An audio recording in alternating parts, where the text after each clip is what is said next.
Halo peserta didik semuanya, kita kembali bertemu di dalam pembelajaran geografi. Di video kali ini kita akan membahas tentang interaksi antara desa dan kota.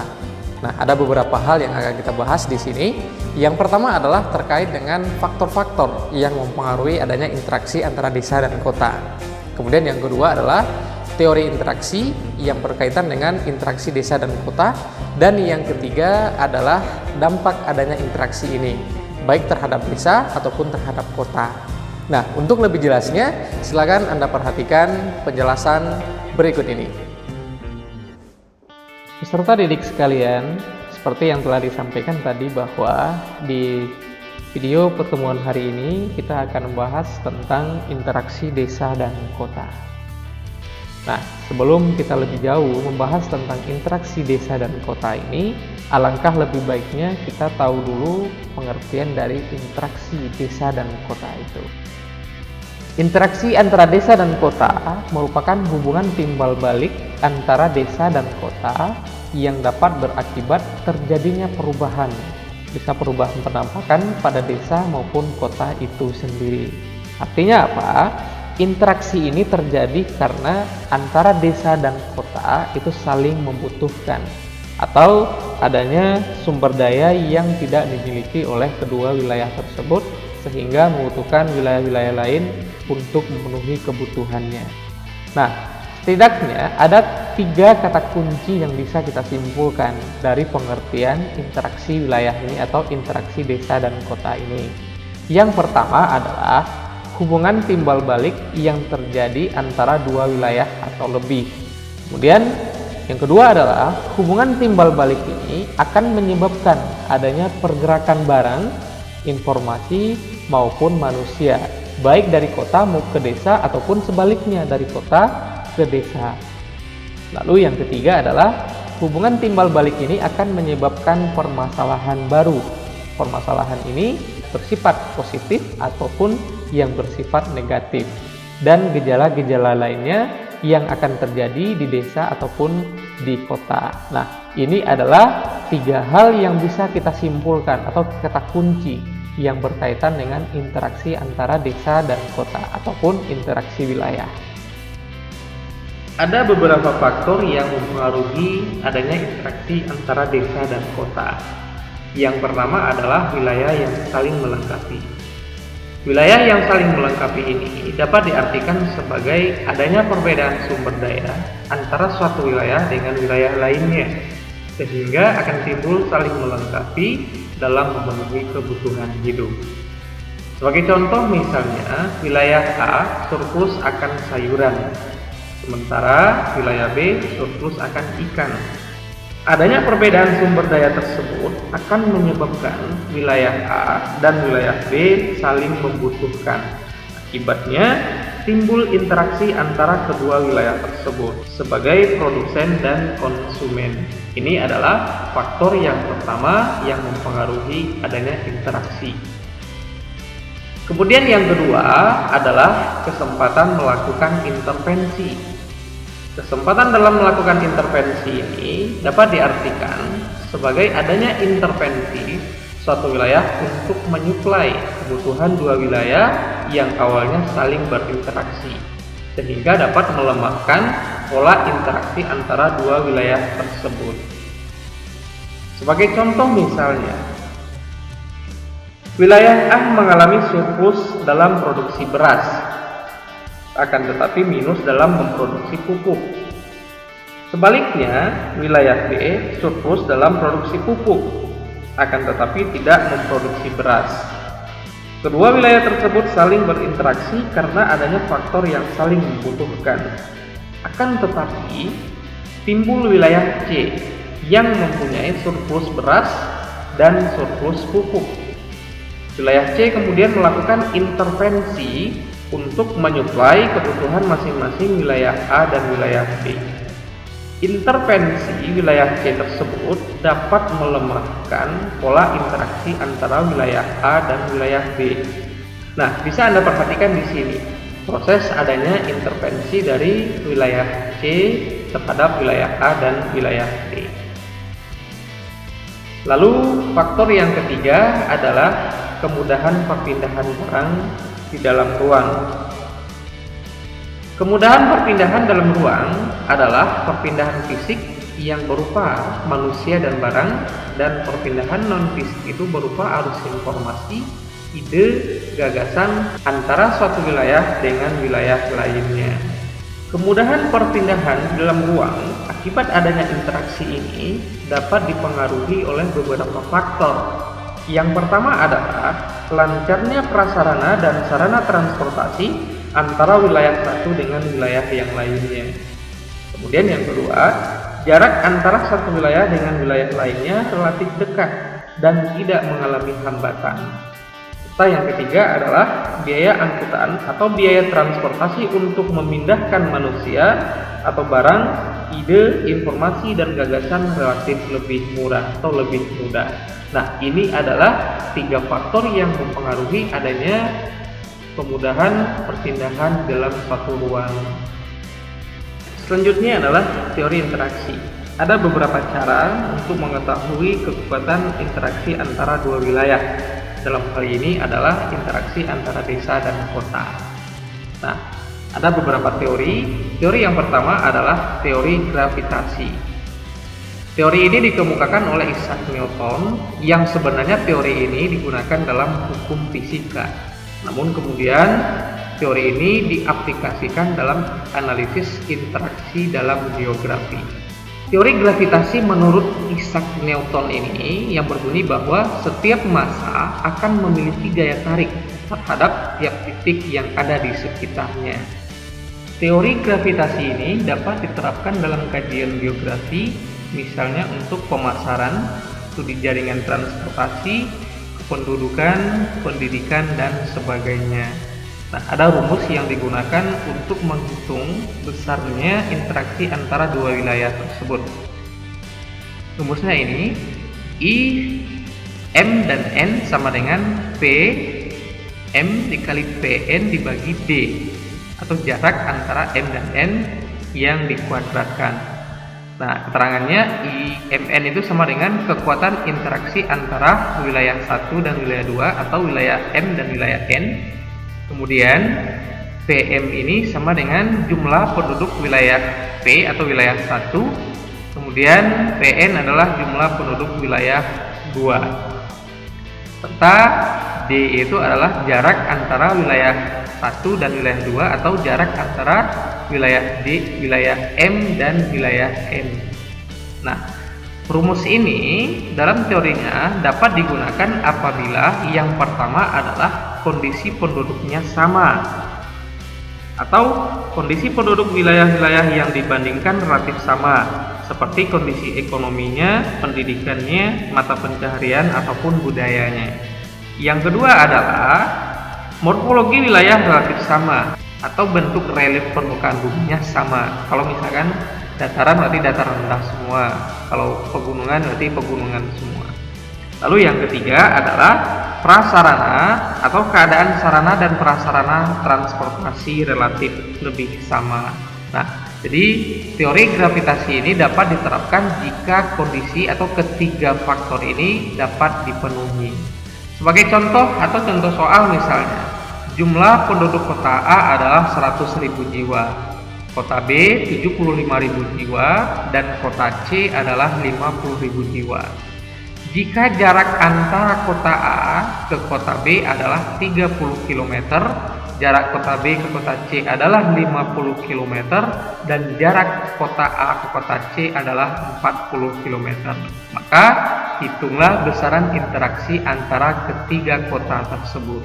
Maka bisa kita hitung interaksi antara kota A dan kota B adalah sama dengan jumlah penduduk kota A adalah 100.000. Sedangkan jumlah penduduk kota B adalah 75.000, maka 100.000 dikali 75.000 dibagi jarak antara kota A dan kota B, yaitu 30 km kuadrat.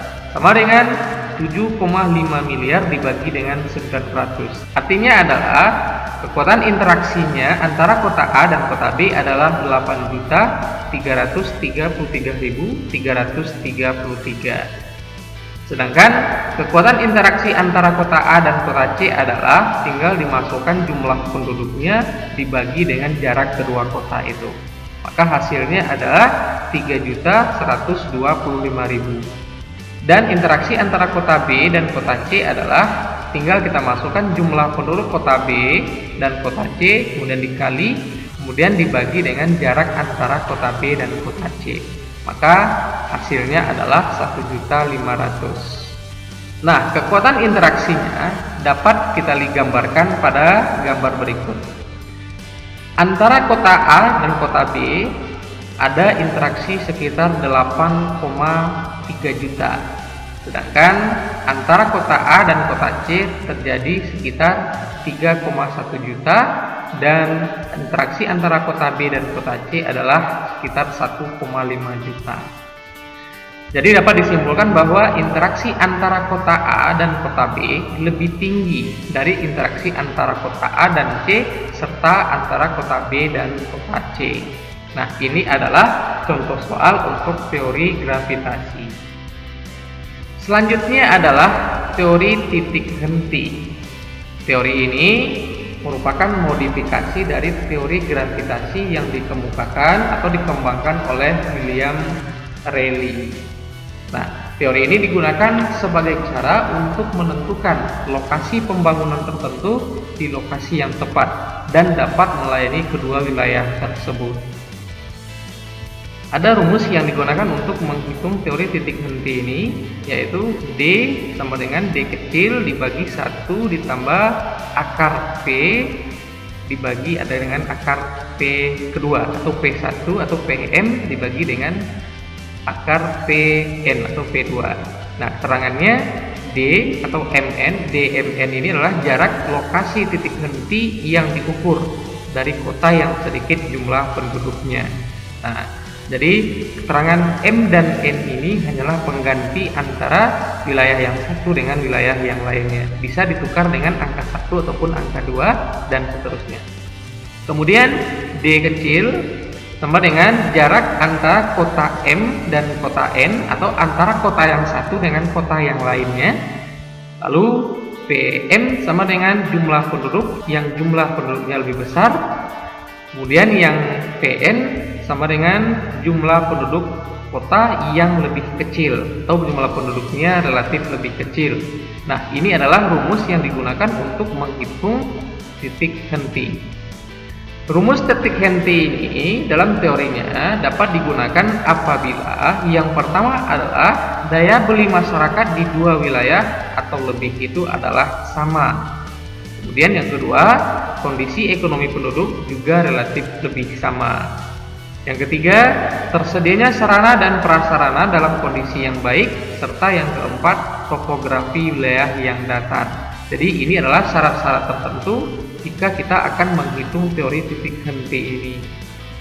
Contoh soal, jumlah penduduk kota Samarinda adalah 156.492 jiwa dan kota Balikpapan jumlah penduduknya adalah 625.968 jiwa. Jarak antara kota Samarinda dan kota Balikpapan adalah 121 km. Nah, tentukanlah titik henti kedua wilayah jika di antara kedua kota tersebut akan dibangun perguruan tinggi. Maka kita bisa memasukkan rumusnya sama dengan lokasi pembangunan P tersebut adalah D sama dengan 121 atau jarak antara kota Balikpapan dan kota Samarinda adalah 121 km dibagi 1 ditambah akar dari jumlah penduduk kota Balikpapan dibagi dengan jumlah penduduk kota Samarinda. Maka dapat hasilnya adalah akar 4. Maka jika dihitung, hasil dari kedua penghitungan ini adalah 40,33.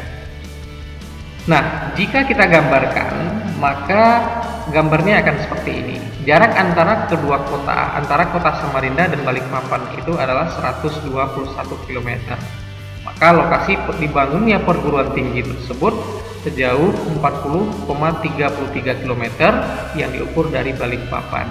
Nah, dari sini dapat kita simpulkan bahwa lokasi titik henti untuk mendirikan perguruan tinggi adalah 40,33 km dari kota Balikpapan. Nah, ini adalah cara perhitungan teori titik henti. Selanjutnya adalah dampak interaksi antara desa dan kota. Yang pertama kita bahas bagi desa.